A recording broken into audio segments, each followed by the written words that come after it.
Hello, everybody. Welcome to Indigo Tarot Odyssey. How is everybody? Oh, I'm so excited, you guys. I got my new phone today and I'm using it right now filming. I hope the quality is as good as it looks on the lens right now. But also these cards are highly laminated, so they're very shiny, so I can't have the light directly on it because as you can see, it'll just bounce right off them. So I'm really excited because I find these so beautiful and sweet and helpful. So you are unlike anyone else. Your contradictions and your complexities are interesting. This is a reminder that we're not meant to be like everybody else. We're not meant to assimilate. And I'm actually watching a fantastic program right now over on Peacock, Brave New World. And I remember that, I think it's Aldous Huxley? The book, I remember reading it ages and ages ago, and this is just done splendidly. And it begs that question, if you could just assimilate and be like everybody else and be mindlessly happy, like even in the book, people are sort of chasing these mindless pursuits to occupy their time so they don't feel. And I thought, oh my gosh, how like humanity now, with like scrolling and sometimes just going on TV endlessly. And I feel like a lot of things suck us in, like on IG when we're scrolling and other social media and things like that. This kind of like, oh, buy this, want this, go here, aspire to this. But this is when we unplug and we really ask ourselves, what do I love to do? What do I want to do? What is my goal today? What did I used to be afraid of, but now I know I can do? What drives me? What inspires me? When am I the happiest? What do I get disappointed by? What do I believe in? All of these things, all the rich tapestry of life. And that's what makes people unique, is we don't all follow some kind of doctrine. We all have, likes and dislikes. And it's amazing what one person's like absolute favorite food is will repel somebody else to a great degree, right? It's all individual taste. And that's what's so wonderful about each one of us as an individuals. We all have exciting, things that we find thrilling and interesting where somebody else could just go into absolute coma over it. You know what I mean? Like I get so excited about books and learning new things and just going for walks. It really is the simplest things for me too, because I just love nature. I love decompressing. I love reading. I love learning. I love talking to people. I love when people have an uplifting day and they share it, like simple things like that. And like in this picture, butterflies. And some people need adrenalized moments, right? They got to be jumping off Mount Olympus to be having a good day. They need to be freaking jumping out of a helicopter and then snowboarding down the Swiss Alps, whatever it is. It's like all of those things. We all have different things that we're attracted to, we find interesting, we find stimulating, we find rich, we find enriching. And same on the flip side of the coin, other things we just not rather be bothered with. For me, that's drama. That's things that are over sensationalized. Like I am in awe of the amount of people, honestly, that get on Twitter and other things and they join these kind of Twitter rants. And I thought, oh, what a fantastical waste of time. You know what I mean? Like nobody's really listening. Everybody's just ranting, things like that. It's kind of silly. So never feel bad about yourself. One day you may love something and then the next day you're like, nope, that's not me anymore. Love those little beautiful qualities about yourself. And that brings us to this gorgeous, a beautiful little worm. And take care of yourself. Really, every once in a while, we can just be going, right? We're just going, we're on autopilot, we're doing, we're working, we're doing stuff. Really pay attention to your bodies and its wants and needs.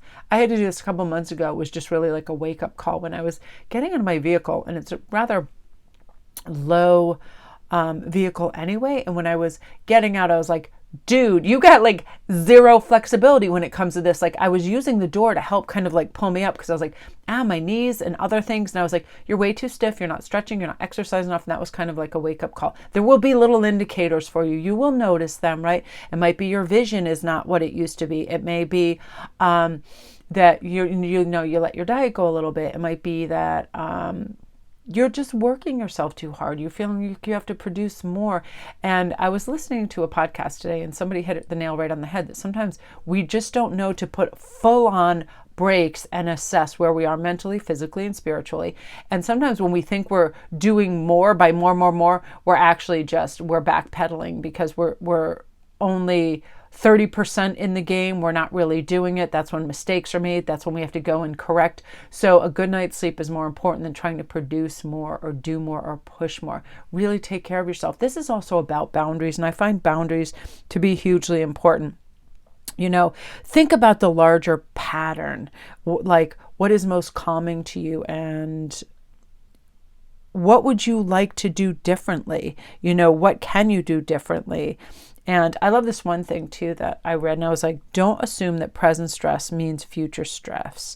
So interacting in a difficult scenario with a person or whatever, it doesn't have to send us into tailspins because something bad just happened in that moment or in the past. I love the fresh page approach. Like, okay, this wasn't a lot. And you ever see like how triggers can start with that too? Like say the last time you went to DMV, it was complicated, you didn't have the paperwork or something like that, and then you have to go to DMV again. You'll almost feel physical responses within your body, a tightness, because you'll have a recollection of how that was not so smooth. So you can just say, that was that moment in time, and that was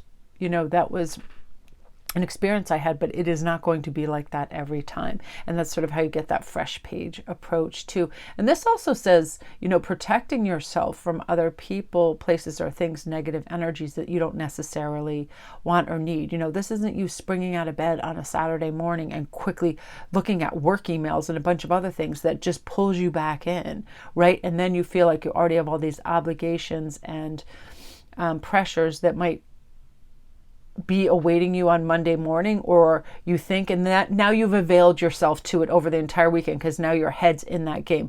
So don't look at things that are going to pull you in there and give you an emotional tug of war.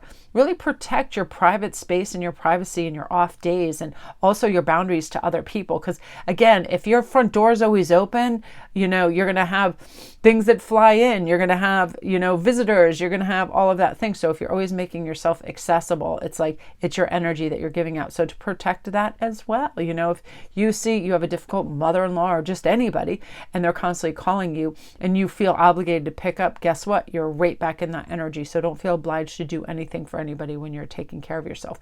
Which brings us to the mermaid and the turtle. And I just love the artwork in this. An elder will teach you.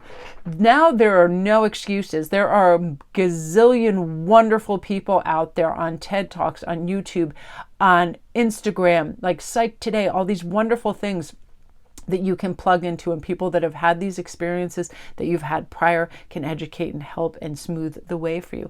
Because what I feel we should do as humans, and I have to do for myself or remind myself, is reach for the things that soothe and calm and settle us, right?